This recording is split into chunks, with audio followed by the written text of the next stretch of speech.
Our next speaker is a different perspective. It's Nathan Moses. He is the regional engineer at Utah Division of Water Rights.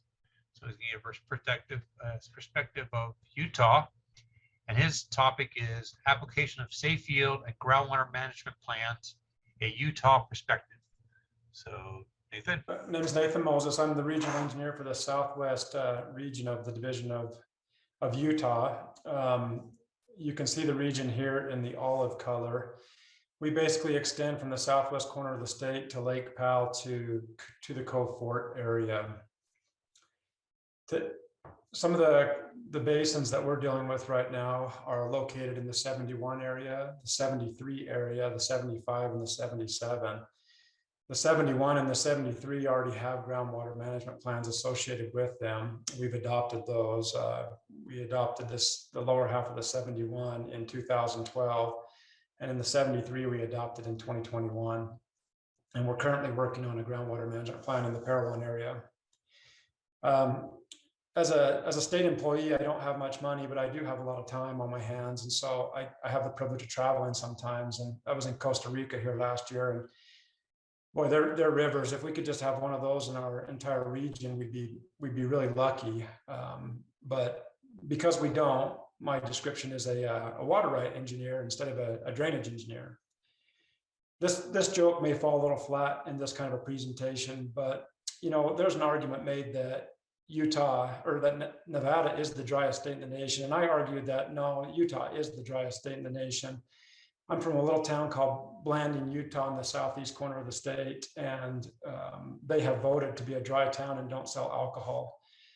But today we're talking about water, right? And we know that these two states, we rank right there at the top. We are the driest states in this nation. And so we have to deal with things like groundwater management plans, and that's where we apply that concept of perennial yield, or as we call it, safe yield. So we have two examples that I'm going to talk about today that I had mentioned earlier. The one in the 71 area is known as the Burl Enterprise area. And that's the plan that we adopted in 2012. The Cedar City Valley is the plan that we adopted in 2021, and that's where our office is located. The problem is, I mean, it really comes down to one sentence: there's more demand than supply in these areas. With surface water, the priority regulation will take care of itself. This is a schedule for the Coal Creek system in Cedar City Valley. And, you know, as flows recede, there's just less water that we can deliver. And so farmers are used to taking a cut year by year. But in the instance of well water, it becomes more difficult because the farmers can and do just lower the depth of their well. This being the Burl Enterprise well area, this well is about 150 feet down from 1950. And we have wells that are in worse shape. And one of my colleagues here pointed out that more recent data show some sharper declines occurring in that region. Cedar Valley, same issue, right? We're looking at about 120 feet of drawdown. This heat map shows the declines for Cedar City Valley as they've occurred since 1940 through 2015. So we definitely have some hot spots, and those are located around the municipal wells, although the municipal wells only account for about 25% of the depletion for this basin. The remainder is primarily made up by the irrigation wells. We have a couple of problems here. One of those is that we have a balance problem. In the northern part of this basin is where the treatment center is for wastewater for Cedar City. And so we are actually shipping out our depletion from this heavily pumped area in the south. And the other problem is that the withdrawals are starting to touch basins to the south and to the northwest. Canara area, which is down below Hamilton Fort here, expresses that they're starting to see some drawdown on their wells, and it may be that it's occurring because of the overpumping in the Cedar City Valley. So what is the Utah solution? The Utah solution is indeed groundwater management plans as outlined in section 73-5-15 of the Utah Code. And as I mentioned earlier, we adopted the Rural Enterprise Groundwater Management Plan in 2012. That plan was started in 2007. What we did initially was go out and tell the basin that we were going to develop a groundwater management plan, that we had the authority to do it, and that we were going to do it. Well, we essentially got ran out of that basin.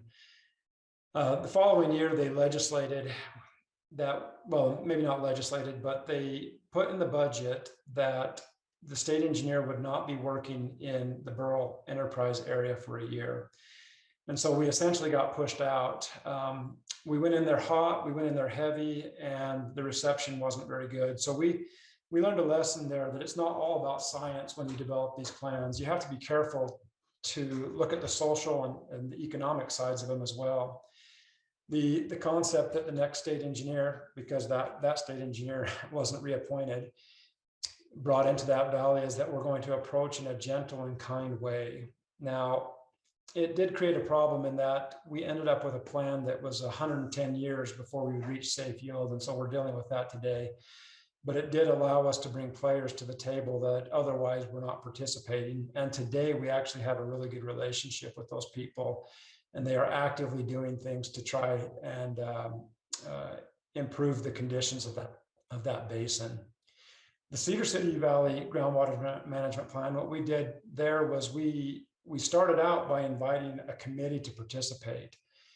So we started that process in about 2016. We held public meetings. We invited a committee to come and participate, and the committee helped us to form the plan.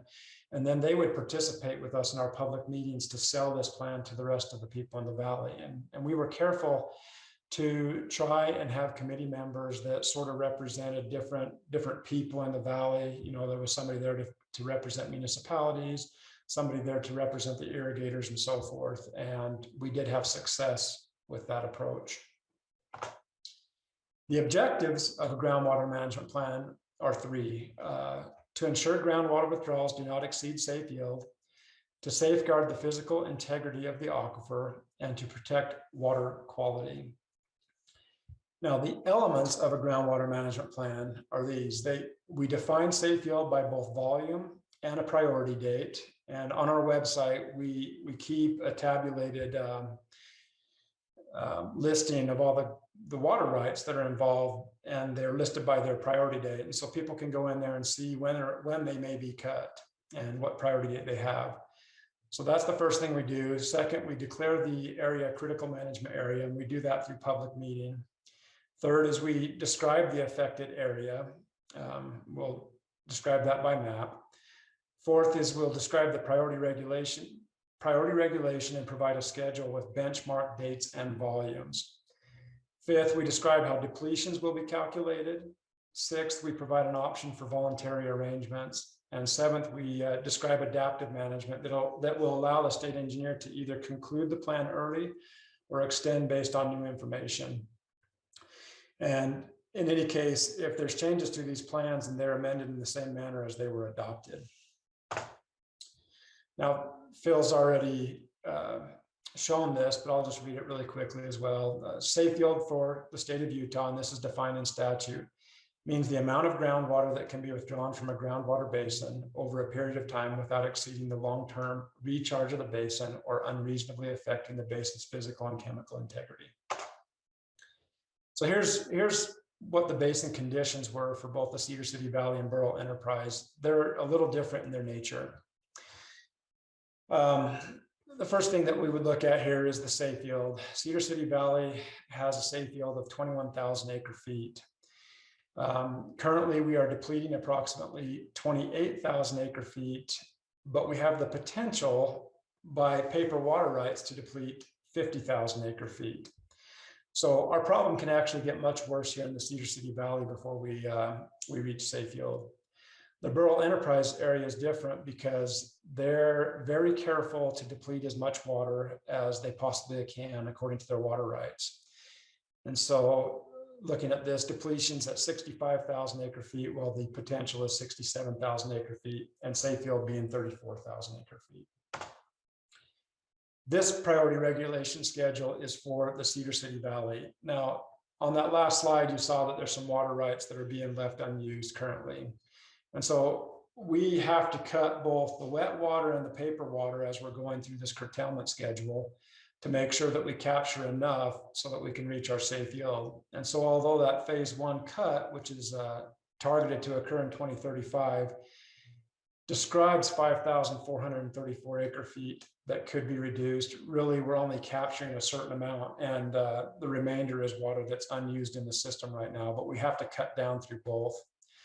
The schedule's much tighter than the Burrell Enterprise area. We end in 60 years instead of 110 years. And the date that we're looking for right now is July 25th, 1934. Now, putting this schedule out had an unintended consequence, and it's something that we should have expected. We're developing very quickly in this basin. We have a lot of people coming here looking for water rights for their homes and other projects.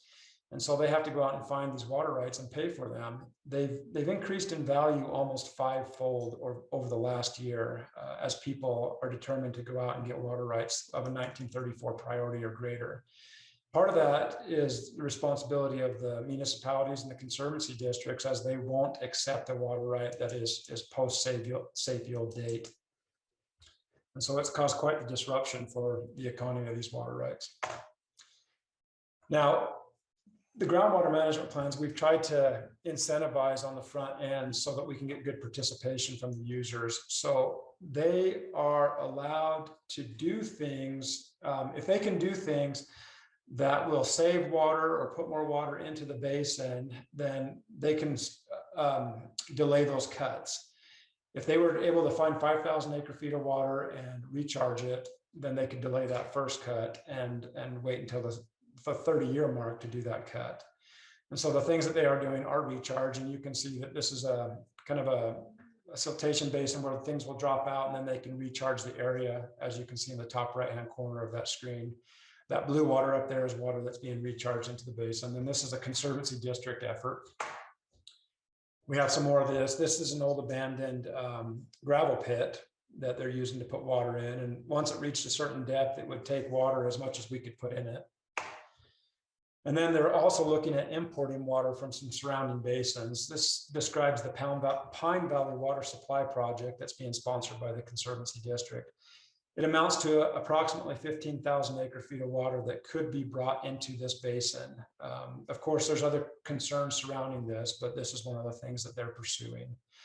Now, this water isn't intended to replace those water rights that will be curtailed, but will be an additional source of water that can be sold to users that cannot use their water rights due to curtailment. And they're trying to be more efficient in the way that they use water so that things will just go a little bit further.